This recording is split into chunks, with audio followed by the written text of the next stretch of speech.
জয় জগন্নাথ। এবার বেরিয়ে পড়লাম দীঘার উদ্দেশ্যে। দীঘা আমি এর আগে অনেকবারই গেছি, কিন্তু ট্রেনে করে যাইনি। ট্রেনেই ফার্স্ট টাইম যাব। এর আগে বাসে বা গাড়ি করে গেছি। ট্রেনের এক্সপিরিয়েন্সই এরকম হবে, জানলে আমি কোনোদিনই যেতাম না। চলো তোমাদের সাথে শেয়ার করি কী এক্সপিরিয়েন্স হলো। শ্রীরামপুরের থেকে ট্রেনে উঠে পড়লাম। হাওড়ায় 6:40 নাগাদ ট্রেন ছিল আমাদের। উঠেই আমরা বসার জায়গা পেয়ে গেছিলাম, কপাল ভালো ছিল। দেখি সবাই মোটামুটি ঘুমোচ্ছে, স্বাভাবিক কথা, তারা অত ভোরবেলায় অফিস, কেউ কাজে বেরোচ্ছে। আমরা সবাই বসার জায়গা পেয়ে গেছিলাম, মা, বাপি, আমি, দিদি, জামাইবাবু, আহির। মাসি আর বোন আসবে, ওরা ওই দিক দিয়ে আসছে।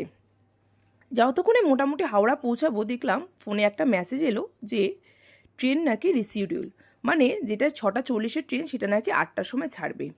হাওড়া স্টেশনে বসে আছি। আমার বাপিকে তো ফোন দিয়ে দিলে উনি 1 ঘন্টা কেন, উনি 12 ঘন্টাও স্টেশনে বসে যাবে। দেখতে দেখতে ভাবলাম যে আমার হাতটা খালি, চলো নেল পালিশ তো নিয়ে এসেছি, নেল পালিশটা বসে বসে পরে নিই। অফ টাইমে বসে কি করব, নেল পালিশ পরছিলাম আর ভাবছিলাম যে বোন এখনও কেন আসলো না। এই বলতে বলতে দেখি ম্যাডাম আসছেন, কি না হেলে দুলে। কারণ ম্যাডামকে আমি বলেই দিয়েছিলাম যে বোন, ট্রেন কিন্তু 1.5 ঘন্টা লেট, তুই ধীরে সুস্থে আসবি। তা বলে এত ধীরে সুস্থে? 8টা যখন বেজে গেল তখন দেখলাম আবার অ্যানাউন্সমেন্ট করলো যে ট্রেন নাকি আরও লেট। বসে সবাই যেহেতু ভোরবেলা উঠেছিল, সবারই খিদে পেয়ে গেছিলো, তাই দিদিরা বাড়ি থেকে যা খাবার ক্যারি করে নিয়ে এসেছিলো, আমরা ওইগুলো বসে বসে খাচ্ছিলাম।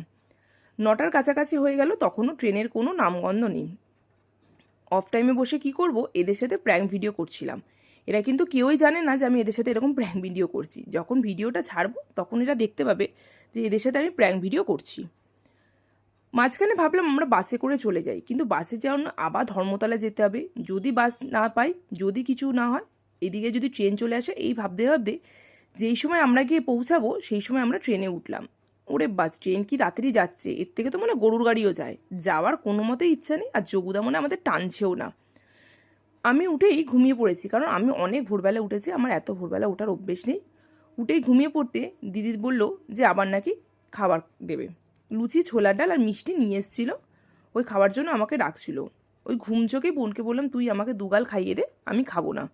বোন আমাকে খাইয়ে দিল। এবার ট্রেনের মধ্যে তো জম্বের খাবার উঠেছে, আর ট্রেনে উঠবো, আমি খাবো না? ঝালমুড়ি, ঘুগনি, যদি ফুচকা উঠতো ফুচকা, আমি সবই খেয়ে নিতাম। বাইরে দেখলাম কি সুন্দর দৃশ্য, বেশ একটা পুজো আসছে মনে হচ্ছে। এই বলতে বলতে দিদি আবার আমড়া মাখা দিল, সব খাবো।